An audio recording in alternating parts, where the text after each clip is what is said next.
Poems of Narad, from Poems to the Divine Mother, Volume 1, Part 1. Our lives are joined. The pain and sorrow of all living things thou couldst contain. Thy love transmute to bliss, and all our anguished human sufferings to rapture lift and touch with Godhead's kiss. What prayer may issue from my lips unheard by thee before the thought was born within? How shall I phrase the halting rhyme or word, or lines that have not thee for origin? O light that I have lived to see and love, pure within its burning altar home, to thee my spirit cries, my longings move, and to thy call my soul replies, I come. The centuries shall mark thy golden tread upon this green resilient moat in space.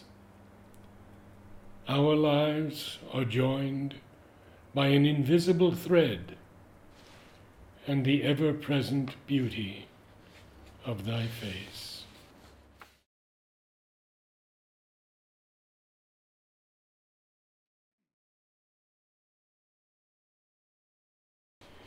The entry of the grace.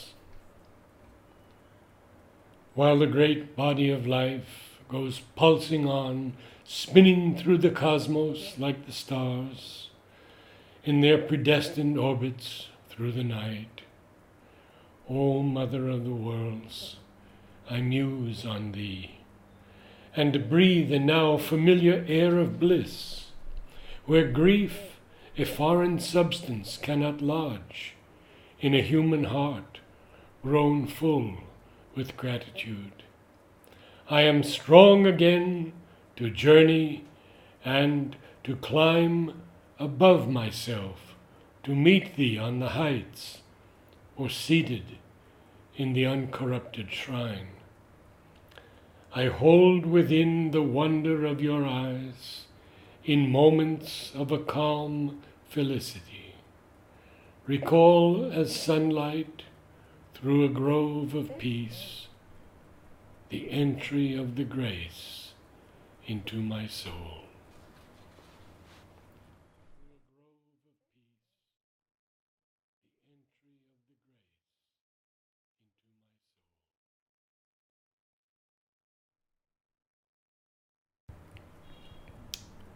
One brief glance. The world is filled with love, though all is veiled, and of its golden threads our lives the weave.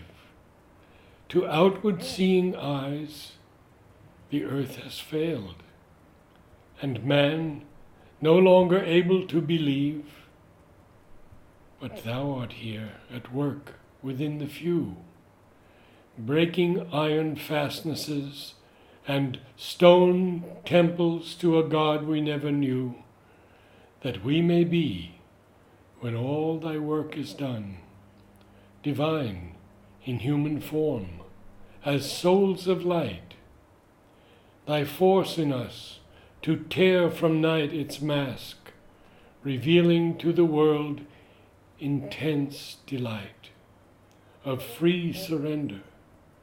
For we shall not ask for any gift when all the earth is ours to worship thee. Thy children recognize in all the myriad joy of life that flowers from one brief glance of thy transforming eyes.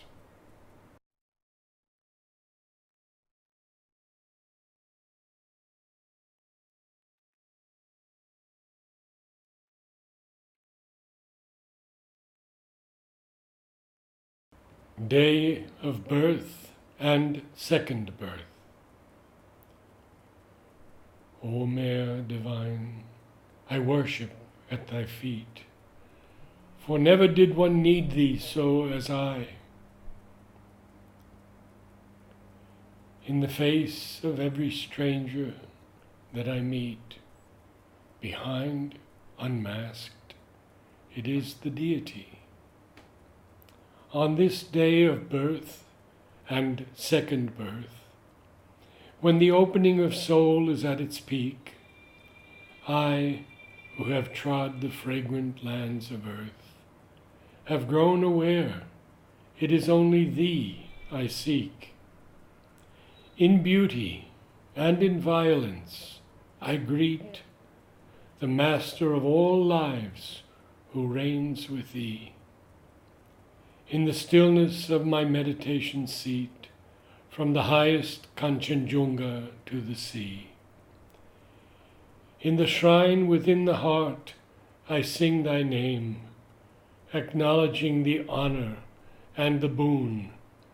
For thee alone, thy children shall proclaim the world as thine, and pray thy coming soon.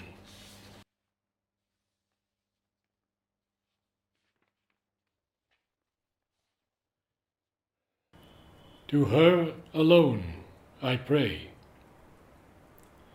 Beyond the faint horizon of the mind, the soul in secrecy lay undisclosed.